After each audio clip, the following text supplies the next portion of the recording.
اور میں ادب سے یہ بات کہنا چاہوں گا، نماز کے بعد ہوتا کیا ہے؟ السلام علیکم ورحمۃ اللہ، اللہم انت السلام ومنک السلام والیک یرجع السلام فحینا ربنا بالسلام، اور چلے گا۔ سنت کیا ہے؟ اللہ کے رسول کا طریقہ کیا ہے؟ اس وقت اللہ کے رسول ذکر کیا کرتے، میں دعا کروں، آپ دعا کریں، کوئی شورٹی نہیں ہے کہ ہماری قبول ہوگی کہ نہیں ہوگی، لیکن اللہ کے فرشتے جب دعا کرتے ہیں ان کی دعا کو رد نہیں کیا جاتا۔ والملائکۃ یصلون ما دام فی مجلسہ الذی صلی فیہ تقول الملائکہ اللہم اغفر له اللہم ارحم اللہم تب علیہ ما لم یؤذی وما لم یحدث۔ نماز کے بعد جب تک تم ذکر کرتے رہتے ہو، اربوں فرشتے 3 دعاؤں میں لگ جاتے ہیں۔ اللہم اغفر له، اے اللہ اس کو معاف فرما دے، اللہم ارحم، اللہ اس پہ رحمت کی برکھا برسا دے، اللہم تب علیہ، اللہ اس کی توبہ کو قبول فرما لے، ما لم یؤذی وما لم یحدث، جب تک وہ کسی کو تکلیف نہ دے، بے وضو نہ ہو جائے، فرشتے دعائیں کرتے ہی رہتے ہیں۔ اور اگر آپ فرض نماز کے بعد تم آیت الکرسی پڑھ لو، من قرأ آیت الکرسی دبر کل صلاۃ مکتوبہ لم یمنعہ من دخول الجنۃ الا ان یموت، جو فرض نماز کے بعد آیت الکرسی پڑھ لے، اس کے اور جنت کے درمیان ایک ہی دیوار حائل ہے، وہ موت کی دیوار ہے، جس دن آنکھیں بند ہوگی یہ جنتی مہمان ہوگا۔ ومن سبح اللہ 33 وحمد اللہ 33 وکبر اللہ 34 حطت عنہ خطایاہ وان كانت مثل زبد البحر، 33 مرتبہ سبحان اللہ، 33 مرتبہ الحمدللہ، 34 مرتبہ اللہ اکبر جو کہہ دیتا ہے، سمندر کی جھاگ کے برابر بھی گناہ ہوں تو اللہ اسے دھلوا دے۔ دعا کی 2 قسمیں ہیں، ایک یہ ہے کہ دعا کرنا، ایک ہے دعائے التجا اور دعائے ذکر، اور اللہ کے رسول کا فرمان ہے جو میرے ذکر میں مشغول رہتا ہے میں اسے وہ عطا کرتا ہوں جو دعا کرنے والے کو بھی۔ کاش کسی کو اللہ کے ذکر کی اہمیت پتہ چل جائے تو کبھی بھی اس ذکر کو چھوڑے نہ۔ میں آپ سے بھی ادباً گزارش کروں گا، اللہ ذوالجلال آپ سب کو جنت الفردوس میں جمع فرمائے۔ نماز کے بعد گنتی کے 4-5 منٹ ہوتے ہیں، بیٹھ کے اللہ کا ذکر کی۔ سارہ علیہ الصلاۃ والسلام، ابراہیم علیہ الصلاۃ والسلام کی زوجہ محترمہ، جن کے بارے میں صحیح بخاری کی روایت ہے، رسول اللہ صلی اللہ علیہ وسلم نے فرمایا بینما هو ذات یوم وسارہ اذ اتى على جبار من الجبابرہ، ابراہیم اپنی بیوی کے ساتھ جا رہے ہیں، گزرتے گزرتے ایسے جابر حکمران کے پاس سے گزرے، فقیل له انها هنا رجلا معه امرأة من احسن الناس، اس کے چاہنے والوں نے بادشاہ کو خبر دی ایک آدمی گزر رہا ہے جس کے ساتھ شاید کہ دنیا کی خوبصورت عورت ہے۔ فارسل الیہا، اس جابر نے حکم دیا کہ لے آؤ میرے پاس۔ ابراہیم علیہ الصلاۃ والسلام کو بھی بلایا گیا، بیوی کو بھی بلایا گیا، دونوں کو جدا کر دیا، ایک کو ایک کمرے میں، ایک کو ایک کمرے میں۔ میرا رب اپنے پیاروں کو آزماتا ضرور ہے لیکن گراتا نہیں ہے۔ ابراہیم علیہ الصلاۃ والسلام موقن بربہ، اپنے رب پہ یقین کرنے والے کمرے میں جاتے ہیں، اللہ اکبر، نماز شروع کر دی۔ سارہ علیہ الصلاۃ والسلام جس کمرے میں ہے وہ جابر، وہ ظالم اپنے ظلم کی ہوس پوری کرنے کے لیے ذهب يتناولها بيدي، ہاتھ آگے بڑھاتا ہے، فقال، جو ہی ہاتھ بڑھاتا ہے سارہ علیہ الصلاۃ والسلام دعا کرتی ہیں، ہاتھ شل ہو جاتا ہے، کہتا ہے ایک مرتبہ دعا کر دو میرا ہاتھ ٹھیک ہو جائے، میں تمہیں تکلیف نہیں دوں گا، ولا اضرک، میں تمہیں تکلیف نہیں دوں گا۔ فدعت اللہ فاطلق، سارہ علیہ الصلاۃ والسلام نے دعا کی، ہاتھ ٹھیک ہو گیا۔ ثم تناولها الثانیہ، پھر آگے ہاتھ بڑھاتا ہے، فاخذ مثلها، سارہ علیہ الصلاۃ والسلام کا یقین کیا کہتا ہے، میرا رب اس ہاتھ کو میرے پاس پہنچنے نہیں دے گا، ہاتھ پھر شل ہو گیا۔ فقال ادع اللہ لی ولا اضرک، ایک مرتبہ پھر دعا کر دو میرا ہاتھ ٹھیک ہو جائے، میں تمہیں تکلیف نہیں دوں گا، دعا کی پھر ٹھیک ہو گیا، تیسری مرتبہ پھر ہاتھ آگے کیا، شل ہو گیا۔ الیقین صلاح اول هذه الامه بالزہد والیقین، جس کو یقین ہو جائے اللہ اسے گرنے نہیں دیتے، کہتا ہے دعا کر دو میرا ہاتھ ٹھیک ہو جائے، میں دوبارہ یہ کوشش نہیں کروں گا۔ باہر نکلا اور کیا کہتا ہے، انکم لم تأتونی بانسان، یہ کوئی انسان نہیں لگتا جو تم میرے پاس لے کے آئے ہو۔ فاخدمها ہاجر، کہا میری طرف سے تحفہ ہے ہاجرہ، یہ لونڈی علیہ الصلاۃ والسلام۔ اللہ عز و جلال اپنے پیغمبر ابراہیم کو سب کچھ دکھا رہے تھے کہ کیا ہو رہا ہے، وہ دیکھ رہے تھے۔ جب سارہ علیہ الصلاۃ والسلام ان کے پاس پہنچی تو کہتی ہیں رد اللہ کید الکافر واخدم ہاجر، اللہ نے کافر کے شکنجے کو توڑ دیا اور اسی کے ذریعے ہاجرہ بطور تحفہ اور بطور خدمت دے دی۔ انسان ہے، اس میں کمزوری آ جاتی ہے، کسی کی بات سے متاثر ہونا یہ بھی اس کی عادات میں سے ایک عادت ہے۔ زیادہ پریشرائز بھی کرے تو یہ پریشان بھی ہو جاتا ہے، جیسے کہ آج کل طرح طرح کی خبریں، طرح طرح کی باتیں، اور اللہ عز و جلال کے پیغمبر کی بات کو سوچے تو مجھے اور آپ کو شرمندگی ہونی چاہیے۔ ہر بات کو بغیر تحقیق کے اڑا دیتے ہیں، آگے شیئر کر دیتے ہیں۔ کفی بالمرء کذبا ان یحدث بکل ما سمع، آدمی کے جھوٹا ہونے کے لیے اتنا ہی کافی ہے وہ سنی سنائی بات کو آگے کر دے اور اس کی تحقیق نہ کرے۔ اس اعتبار سے دیکھیے اس وقت قوم کس جرم میں مبتلا ہے اور کس طرح لوگوں کے اندر یہ خوف اور ہراس پیدا کر دیا ہے کہ لوگوں کو جان کے لالے پڑ گئے ہیں، حالانکہ صحت مند جو ہے وہ فوت ہو جاتے ہیں، بیمار کتنے سال زندہ رہتے ہیں، کیونکہ فیصلہ اس کا نافذ ہونا ہے۔ اگر احتیاطیں ہی کام کرتی، اللہ ان کو جزائے خیر دے، ڈاکٹرز کو تو کم از کم ڈاکٹرز تو تمام میئرز کا اہتمام کرتے ہیں، وہ تو اللہ کے پاس نہ جاتے۔ اس بات میں مجھے اور آپ کو سمجھ نہیں آتی کہ فیصلہ پھر بھی اللہ کا ہے، اس پہ یقین کریے۔ الا بذکر اللہ تطمئن القلوب، اس کو مینٹین رکھنے کے لیے آپ کو اللہ کا ذکر معمول بنانا پڑے۔ اس یقین کو مینٹین رکھنے کے لیے شریعت نے دوسرا پہلو بیان کیا ہے، یا ایھا الذین آمنوا صلوا علیہ وسلموا تسلیما، کثرت سے اپنے رب کا بھی تذکرہ کیجئے اور کثرت سے اپنے رب کے محبوب پر درود بھیجئے۔ دو چیزیں جب تک آپ یقین کے ساتھ رکھیں گے، آپ کا یقین کبھی تزلزل کا شکار نہیں ہوگا، کبھی آپ کو پریشانی لاحق نہیں ہوگی۔ اسی لیے تو اللہ عز و جلال نے فرمایا ہے کہ ان دلوں کو سکون اللہ کے ذکر سے ملتا ہے۔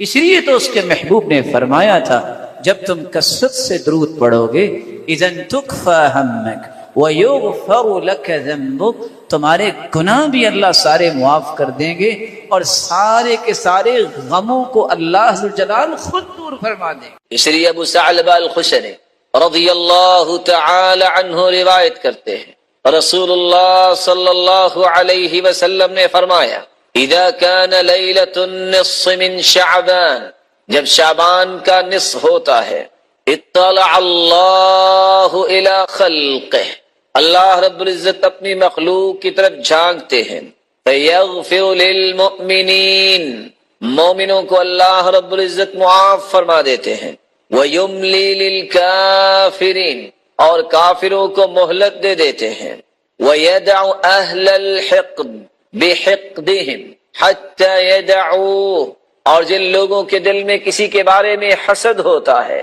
حقد ہوتا ہے، بغض و عداوت ہوتی ہے، تو اللہ رب العزت ان کو چھوڑ دیتے ہیں، ان کے نامہ اعمال کو دیکھنا پسند نہیں کرتے اور ان کے بارے میں بخشش کا فیصلہ بھی نہیں ہوتا، بلکہ رسول اللہ صلی اللہ علیہ وسلم نے فرمایا فَيَغْفِرْ لِجَمِيعِ خَلْقِهِ إِلَّا لِمُشْرِكٍ أَوْ مُشَاحٍ، اللہ رب العزت ہر ایک کو معاف فرما دیتے ہیں، مشرک کو معاف نہیں کرتے، مشاحن کو معاف نہیں کرتے۔ مشاحن وہ شخص جس کے دل میں کسی شخص کے بارے میں بغض ہے، عداوت ہے، تعصب ہے، حسد ہے، ایسے شخص کو اللہ معاف نہیں کرتے۔ سال کے اندر بہت سارے ایسے مواسم رکھے ہیں جن میں متقی اپنے تقوی کی تجارت کو فروغ دیتے ہیں اور مومن اپنے ایمان کی تجارت کو بڑھاتے ہیں۔ ان میں سے ایک تجارتی موسم رمضان مبارک کا بھی آنے والا ہے۔ اس مہینے کے لیے رسول اللہ صلی اللہ علیہ وسلم نے جو امت کو رہنمائی دی، آپ صلی اللہ علیہ وآلہ وسلم نے شعبان کے اندر روزے رکھے۔ کیوں روزے رکھے؟ طبیعت کو اس بات پہ مائل کرنے کے لیے 15 شعبان تک روزے رکھنا کہ میں نے اس کے بعد یہ پریکٹس کرنے کے بعد رمضان المبارک میں داخل ہونا ہے، اور وہ اس خوشی کے ساتھ میں داخل ہوں، کسی قسم کی کوئی قلق اور بوجھ نہ ہو، اس راحت کے ساتھ میں اس مہینے میں داخل ہوں کہ یہ مجھ پہ فرض ہے، اور شاید کہ میری زندگی کے سب سے خوبصورت لمحات وہ ہوں گے جن لمحات میں نے روزہ رکھا ہو۔ قرآن و حدیث کے دلائل کو دیکھا جائے تو یہ گنتی کے چند اعمال ہیں جن کے بارے میں اللہ ذوالجلال نے فرشتوں کو حکم دیا ہے کہ آپ ان کا اجر لکھ ہی نہیں سکتے۔ الصوم لی وانا اجزی بہ، بس یہ لکھ دو کہ روزہ رکھا۔ فرشتوں کے پاس کیلکولیشن کا کتنا بڑا نظام ہے، وہ کیلکولیٹ ہی نہیں کر سکتے کہ اللہ ذوالجلال روزے کا اجر کتنا دیں گے، اس لیے اللہ ذوالجلال نے فرمایا کہ الصوم لی وانا اجزی بہ، بس یہ لکھ دو کہ روزہ میرے لیے ہے اور اس کا اجر بھی میں اپنی شان اور عظمت کے مطابق ہی دوں۔ اس کی ایک جھلک حدیث نے بیان کی ہے جو صحیح بخاری اور صحیح مسلم کی روایت ہے، ما من عبد يصوم يوما في سبيل الله الا بعد الله بذلك اليوم وجهه عن النار 70 خريفا۔ یہ روشن چہرے پڑھے لکھے ہیں، اگر 70 سال سفر کیا جائے 120 گھنٹے 120 میل کی رفتار سے بھی تو کتنا سفر بنے گا؟ ایک روزہ، اور وہ بھی نفلی روزہ اللہ کی راہ میں کوئی رکھتا ہے تو 70 سال میں جتنا سفر ہوتا ہے رب تعالیٰ اس انسان کو جہنم سے اتنا دور کر دے۔ اگر نفلی روزے کی یہ شان ہے جو صحیح بخاری اور مسلم کی روایت بتا رہی ہے تو اللہ جلال نے اس فرض روزے کا انعام کتنا رکھا ہوگا۔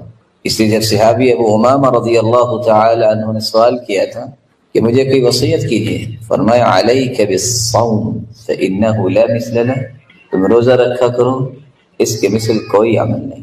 لیکن یہ رمضان پہلا رمضان نہیں ہے جو ہماری زندگی میں آئے گا، کتنے یہ مبارک مہینے آئے، لیکن ان مہینوں سے میں نے فائدہ کتنا لیا، اور میرا فائدہ لینے کے سامنے رکاوٹیں، ہرڈلز اور کتنی مشکلات آئیں، میں نے اس کو کبھی امیجن نہیں کیا۔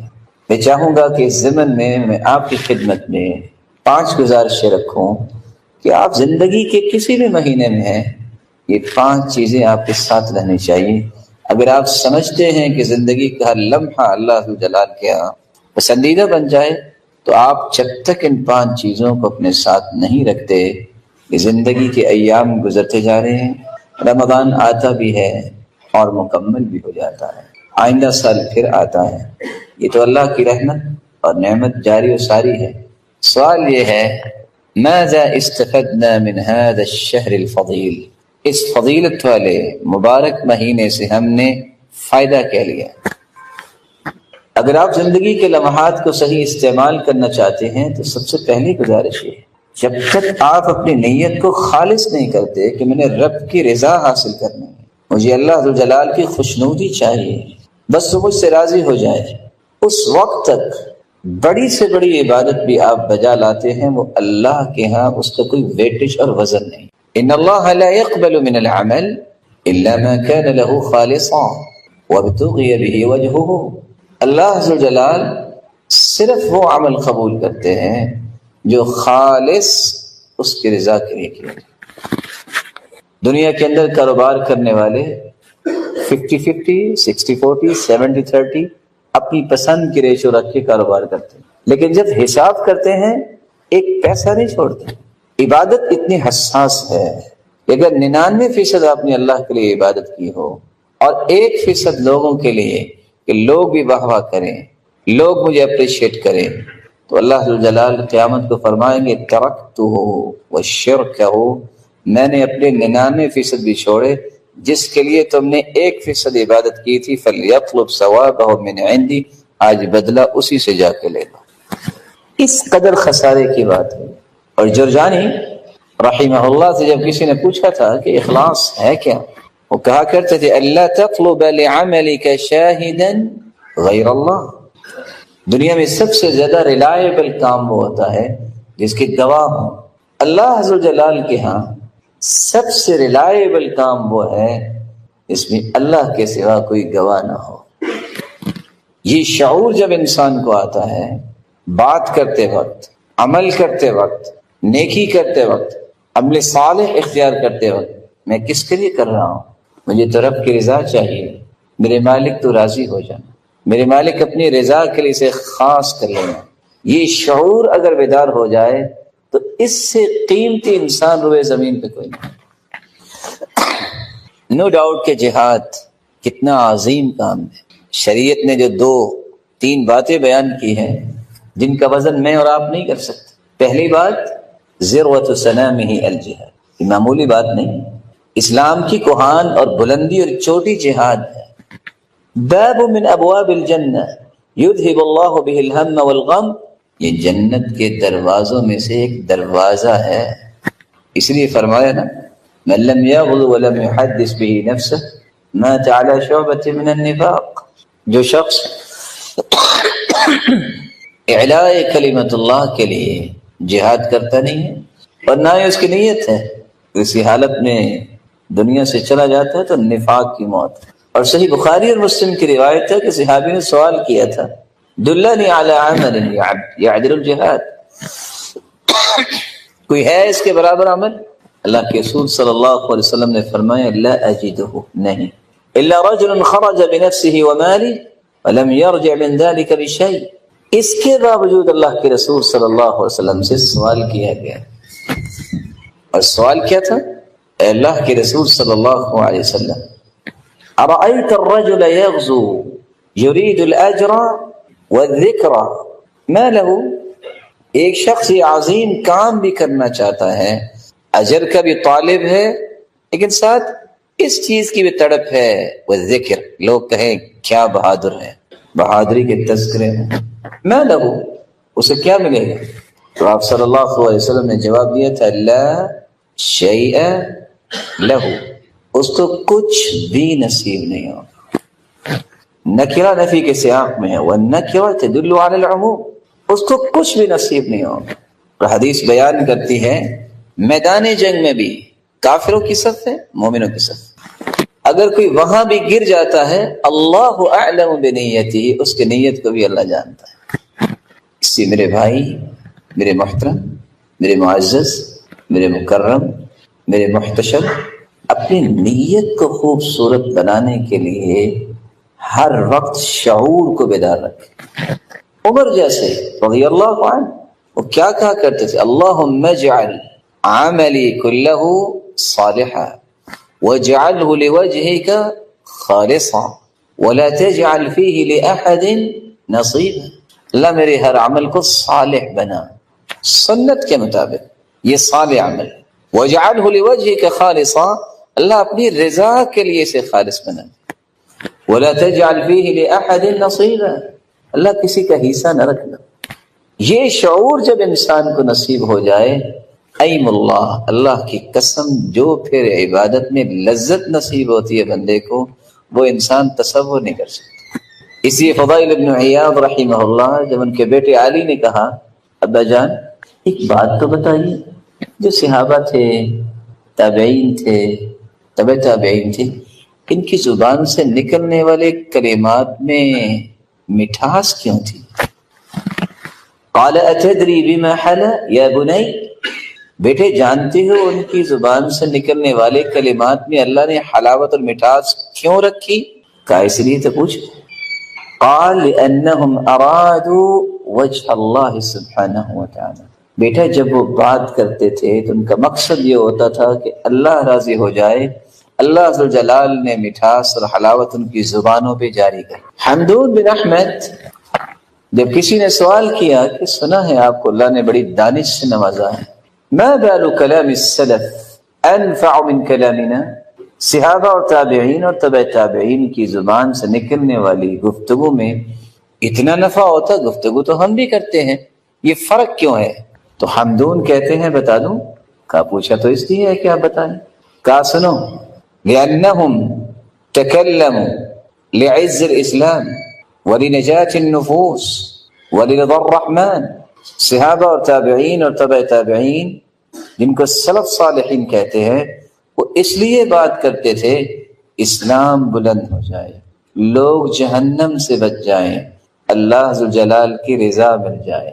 وَنَحْنُ نَتَكَلَّمْ لِعِزِّ النَّفْسِ وَلِطَلَبِ الدُّنْيَا وَلِرِضَى الْمَخْلُوقِ.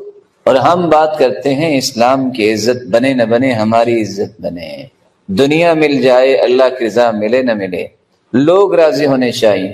جب گفتگو الگ ہے تو نتائج بھی تو الگ ہی ہوں. تو میں پھر کہنا چاہوں گا، اپنی نیت کو اللہ کی رضا کے ساتھ جوڑیے. وہ جب راضی ہو جاتا ہے تو پھر اس طرح راضی کرتا ہے کہ جو میری عقل اور آپ کی عقل وہاں تک سفر نہیں کر سکتی. یحییٰ بن معاذ رحمہ اللہ، جب کسی نے سوال کیا کہ آپ کو اللہ نے بڑا فہم عطا کیا ہے، مخلص کی کوئی نشانی بتائیے جس کو ہم اختیار کر لیں. کب مخلص بنتا ہے؟ قال اذا صار خلقه كخلق الرضيع. مخلص اس وقت انسان بنتا ہے جب اس کا اخلاق دودھ پینے والے بچے جیسا ہو جائے. دودھ پینے والے بچے جیسا.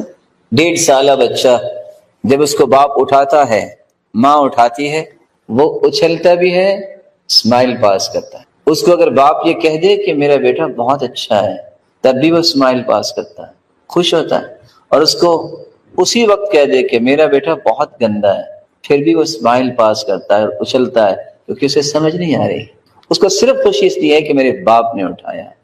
مخلص وہ ہوتا ہے ساری دنیا تعریف کرے وہ پھولتا نہیں ہے، ساری دنیا گالیاں دے وہ کبیرہ خاطر نہیں ہوتا، کیونکہ وہ اللہ کے لیے کام کر رہا. اس کو غرض نہیں ہوتی کہ میری تعریف ہو، اس کو پریشانی نہیں ہوتی کہ لوگ کیا کہہ رہے ہیں. اور امام شافعی رحمۃ اللہ علیہ اس لیے کہا کرتے تھے، من اراد ان يسلم من كلام الناس فهو مجنون. جو چاہتا ہے کہ لوگوں کی باتوں سے میں محفوظ ہو جاؤں، میرے بارے میں کوئی بات نہ کو کرے، تو دیوانہ ہے. لأنهم قالوا عن الله ثالث ثلاثة. لوگ انہوں نے تو اللہ کو بھی 3 کہہ دیا، ایک نہیں اللہ 3. وقالوا عن رسوله ساحر ومجنون. انہوں نے تو افضل الخلق، پوری کائنات سے اعلیٰ اور ارفع اور اسما ہستی محمد رسول اللہ صلی اللہ علیہ وسلم کے بارے میں بھی لوگوں نے کہہ دیا کہ نعوذ باللہ یہ ساحر ہیں، یہ جادوگر ہیں، یہ دیوانہ. ہم کون ہیں؟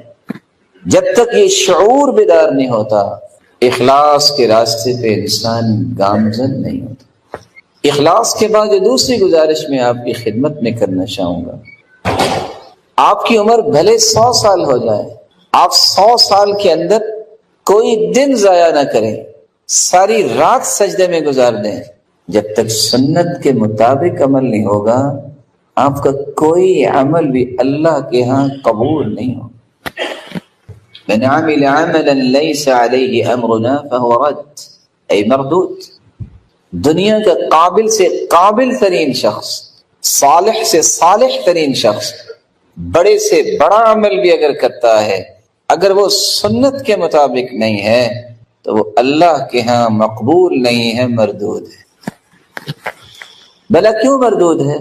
میرا یہ ایمان ہے اور مجھے امید واثق ہے کہ آپ کا بھی یہ ایمان ہے کہ روئے زمین پر آدم علیہ السلام سے لے کر آج تک محمد رسول اللہ صلی اللہ علیہ وسلم جیسی ذات اللہ نے بھیجی نہیں.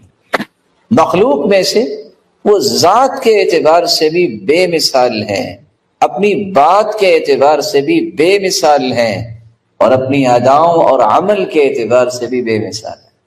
بلکہ جب تک ان کی بات کو حتمی بات، آخری بات، اٹل فیصلہ نہ سمجھا جائے، اس انسان کا ایمان اللہ کے ہاں کنسیڈر ہی نہیں ہوتا. فَلَا وَرَبِّكَ لَا يُؤْمِنُونَ حَتَّى يُحَكِّمُوكَ فِيمَا شَجَرَ بَيْنَهُمْ. میرے محبوب تیرے رب کی قسم، اللہ اپنی قسم خود اٹھا رہے ہیں، مجھے میری کبریائی اور عظمت اور تقدس و جلالت کی قسم، جب تک میرے محبوب تیری بات کو حتمی بات نہ مان لیں، میں اپنی کبریائی کی قسم اٹھاتا ہوں میرے نزدیک وہ مومن ہی نہیں. امام اہل سنت والجماعہ امام احمد ابن حنبل رحمہ اللہ، جو 10 لاکھ حدیثوں کے حافظ تھے، راوی کہتے ہیں میں نے کشتی میں ان کے ساتھ سفر کیا، میں نے سوچا کہ دعا کیا کرتے ہوں گے. میں نے پورے سفر میں سے 2 دعائیں سنی، اللہم احینی علی الاسلام والسنہ، یا اللہ ایک تو اسلام پہ زندہ رکھنا، اور ایک سنت کے مطابق عمل کی توفیق دے۔ السنہ کسفینۃ نوح من رکبها نجا ومن تخلف عنها هلك۔ نوح علیہ السلام نے کشتی بنائی، ایک شخص نے بنائی، کشتی والے بچ گئے، باقی سب ڈوب گئے۔ یہاں ٹائٹینک بنانے والے 100 سے زائد تھے، وہ سب کے سب کشتی سمیت ہی ڈوب گئے۔ یہ فرق ہے اللہ کے فیصلوں اور مخلوق کے تکبر میں کہ یہ ہوگا اور وہ ہوگا۔ اللہ کی طاقت کے سامنے کون ٹھہر سکتا؟ جس طرح کشتی میں سوار ہونے والے بچے، باقی سب ڈوب گئے، سنت کے مطابق عمل کرنے والے ہی بچیں گے، باقی سب کے سب اپنے زندگی کو خسارے میں ڈال دیں گے اور ان کے اعمال بھی ڈوب جائیں۔ رسول اللہ صلی اللہ علیہ وآلہ وسلم کی سنت، اس کے بغیر تو عمل کی کوئی قیمت نہیں۔ بعض لوگ یہ کہتے ہیں، اور شاید یہی چکمہ دیا ہوا ہے شیطان نے، دیکھو فلاں کر رہا ہے نا، دیکھو فلاں نے کہا ہے نا، دیکھو کام کتنا اچھا ہے، دیکھو نیت کتنی اچھی ہے۔ نہ اللہ حضر جلال نیت کو دیکھتے ہیں، نہ اللہ حضر جلال کام کو دیکھتے ہیں، وہ دیکھتے ہیں جس محبوب کو میں نے پوری کائنات کا سرتاج بنایا ہے، اس کی اداؤں کو یہ پسند کرتے ہیں کہ نہیں پسند۔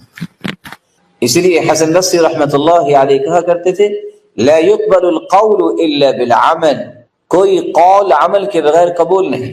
ولا يقبل القول والعمل الا بالنیہ، کوئی قول اور عمل قبول نہیں جب تک نیت خالص نہیں۔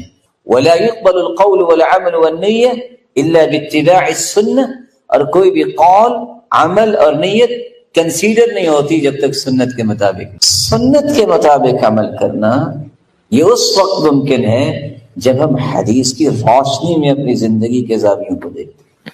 میں صحیح مسلم کی ایک روایت کوٹ کرنا چاہتا ہوں، اس اشکال کو دور کرنے کے لیے جو بس اوقات انسان کو پریشان کرتا، رکاوٹ بن جاتا ہے۔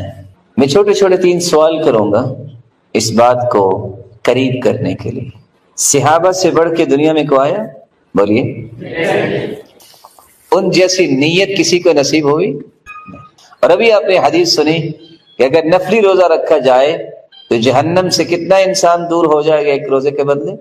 70 سال کی مسافت۔ صحابہ اللہ کے رسول کے ساتھ ہیں، روزہ رکھا ہوا ہے، آپ نے حکم دیا روزہ چھوڑ دو، صحابہ نے روزہ چھوڑ دیا۔ کچھ صحابہ نے کہا ان عندنا نجدہ، ہمارے پاس طاقت ہے، اگر جہاد کی ضرورت بھی پڑی تو ہم جہاد کریں گے۔ انہوں نے روزہ نہیں چھوڑا، نیت بھی خالص ہے، ہیں بھی صحابہ، رکھا بھی روزہ ہوا ہے، تمنا یہ ہے کہ روزہ نبھانا۔ یا اس سے خوبصورت نیت ہو سکتی؟ فلما بلغ قراع الغمیم، جب قراع غمیم جگہ پہ پہنچے، فاخبر رسول اللہ صلی اللہ علیہ وسلم، اللہ کے رسول صلی اللہ علیہ وسلم کو اس بات کی خبر دی گئی کہ ان بعض الناس، کہ بعض لوگوں نے روزہ رکھا ہے۔ آپ نے کیا فرمایا؟ اولئک العصاة، اولئک العصاة، یہ گنہگار ہیں، یہ گنہگار ہیں جنہوں نے روزہ نہیں چھوڑا۔ صحابی ہو، کمال کی نیت ہو، روزہ ہو، جب اللہ کے رسول صلی اللہ علیہ وسلم کی بات آ جائے، نیت بھی خالص ہے اور معمولی سی تاخیر ہوئی تو کیا کہا؟ گنہگار ہیں۔ اگر میں اور آپ جو بہت ناکارہ لوگ ہیں، اور ہماری نیتوں کا بھی کیا وزن ہوگا، اگر ہم کوئی کام کریں تو ہم گنہگار نہیں ہوں گے جو سنت کے مخالف ہوگا؟ یہ شبہ بھی زائل ہونا چاہیے ذہن میں، فلاں تو بڑا قداور شخص ہے، اس کا تو بڑا ویٹیج ہے۔ دنیا کے ہر قداور شخص کو جمع کر لیا جائے، پوری کائنات کو، محمد مصطفیٰ کی ایک بات کا مقابلہ نہیں کر سکتا۔ سیدنا عبداللہ ابن عباس رضی اللہ تعالی عنہ کے پاس ایک شخص نے کہا کہ سیدنا ابو بکر یہ کہتے ہیں، اور سیدنا عبداللہ ابن عباس نے کہا اللہ کے رسول یہ کہتے ہیں۔ مقابلے میں کون ہے؟ وہ ہستی جس کے بارے میں اللہ کے رسول نے خود فرمایا تھا، میں نے دنیا میں ہر ایک کے احسانات کا بدلہ دے لیا ہے، لیکن ابو بکر کے احسانات کا بدلہ قیامت کو میرا رب دے۔ لیکن اس ہستی کی بات بھی جب اللہ کے رسول کے مقابلے میں آئی تو عبداللہ ابن عباس رضی اللہ تعالی عنہ کہنے لگے خشیت ان تنزل علیکم حجارۃ من السماء، مجھے خوف آ رہا ہے کہیں تم پہ پتھروں کی بارش نہ ہو جائے۔ جب نبی کے مقابلے میں صدیق کی بات پیش کر رہے، دیانتداری سے بتائیے، پوری دنیا کے اسکالرز اور ڈاکٹرز جمع ہو جائیں، صدیق کی کسی ایک بات کا مقابلہ کر سکتے؟ افضل الامت بعد نبیہا ابو بکر، اس امت میں سب سے اعلیٰ جو ہے اللہ کے نبی کے بعد وہ سیدنا ابو بکر۔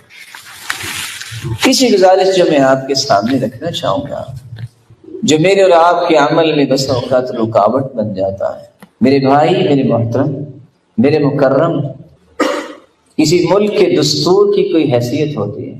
مسلمان کے لیے جو دستور ہے وہ اللہ نے وحی کے ذریعے قرآن بھیجا ہے۔ دستور اور کانسٹیٹیوشن کی ایک ایک شق اور ایک ایک آرٹیکل جو ہے وہ دسیوں مسائل کا حل ہوتا ہے۔ قرآن مجید کی ایک ایک آیت میری اور آپ کی زندگی کو رونق دے سکتی ہے، روشنی دے سکتی ہے۔ ہر روز جب تک میں اور آپ اس دستور کو پڑھتے نہیں ہیں تو زندگی کے اندر چارمنگ آتی ہے، زندگی کے اندر سکون آتا ہی نہیں، زندگی بارونق بنتی نہیں۔ یہ اللہ نے رونق رکھی ہے زندگی کی تو ان تین چیزوں میں، قرآن کی تلاوت ہے، اللہ کا ذکر ہے، اور رسول اللہ صلی اللہ علیہ وسلم پر درود بھیجنا ہے۔ ان تین چیزوں کو جو نعمت سمجھتا ہے، یہ اللہ کے وعدے ہیں کہ اللہ ذو الجلال اس بندے کو بھی دنیا کے لیے نعمت ہی بنا دیتے۔ سیدنا عمر رضی اللہ تعالی عنہ، جن کے بارے میں ابن حجر اسقلانی لکھتے ہیں کہ 15 آیات رائے عمر کی ہوتی، اللہ اسے آیت بنا کے نازل کر دیا۔ کیا راز تھا؟ بیت اللہ میں تشریف لائے، کہتے ہیں یا رسول اللہ لو اتخذنا ذلك المكان للمصلى، یہ مقام ابراہیم پہ اگر ہم نماز پڑھ لے تو۔ ابھی یہ بات کر کے فارغ ہوئے، جبریل امین آئے، یہ آیت لے کر واتخذوا من مقام ابراہیم مصلی، آیت نازل ہو۔ سیدنا عمر رضی اللہ تعالی عنہ اللہ کے رسول صلی اللہ علیہ وسلم کے پاس آئے، کہتے ہیں یا رسول اللہ دخل علیک البر والفاجر ولو امرت امہات المؤمنین بالحجاب، آپ کے پاس نیک بھی آتے ہیں، بد بھی آتے ہیں، اگر آپ پردے کا حکم دے دے تو مومنوں کی ماؤں کو۔ ابھی آپ نے کچھ نہیں کہا کیونکہ آپ وحی کے بغیر تو نہیں بولتے تھے، جبریل آئے اور پردے کی آیات لے کے آئے۔ عمر رضی اللہ تعالی عنہ کا معمول یہ تھا، كان اذا دخل البيت نشر المصحف قرأ فيه، صبح نماز پڑھاتے، ذکر و اذکار سے فارغ ہوتے، گھر داخل ہوتے، سب سے پہلا کام قرآن مجید کھول کے بیٹھ جاتے، اس کی تلاوت کرتے، پھر دنیا کے دیگر امور کو دیکھتے۔ آج یہاں سفید بالوں والے مجھے لوگ نظر آ رہے ہیں، اللہ انہیں سلامت رکھے، ان کو عزت دے، ان کو برکت دے۔ ذرا ان سے پوچھئے گا، ان بزرگوں سے، کہ آج سے 30 سال پہلے ہندوستان پاکستان میں مسلمانوں کی کیفیت کیا تھی؟ کوئی مرد اور عورت کسی کام کو ہاتھ نہیں لگاتا تھا جب تک قرآن نہیں پڑھتا، اور زندگیوں میں برکت تھی۔ اور آج سوتے وقت بھی آخری کام یہ ہوتا ہے موبائل، اور اٹھتے وقت بھی پہلا کام یہ ہوتا ہے موبائل۔ کہاں سے تربیت آئے گی؟ قرآن مجید کی تلاوت کو معمول بنائیے۔ ہم اصل میں رمضانی مسلمان بننا پسند کرتے ہیں، ربانی مسلمان بننا پسند نہیں کرتے۔ ہمیں ربانی مسلمان بننا ہے۔ اللہ کے رسول صلی اللہ علیہ وسلم نے یہ منہج بیان کیا ہے، اقرأ فی 40، زیادہ سے زیادہ 40 دن میں قرآن ختم ہونا چاہیے۔ اقرأ فی 30، صحابی نے کہا میں اور پڑھنا چاہتا ہوں، کہا تو 30 دن میں ختم کر لو۔ اقرأ فی 25، 25 دن میں ختم کر لو۔ اقرأ فی 20، نہیں میں اور پڑھنا چاہتا ہوں، کہا تو پھر 20 دن میں ختم کر لو۔ اقرأ فی 15، 15 دن میں ختم کر لو۔ اقرأ فی 10، اقرأ فی 7، یہ معمول تھا صحابہ کا۔ آپ 40 دن میں قرآن ختم کریں۔ اللہ عز و جلال نے جو قرآن میں لذت رکھی ہے، یہ آپ کے سر کے بالوں سے لے کے پاؤں تک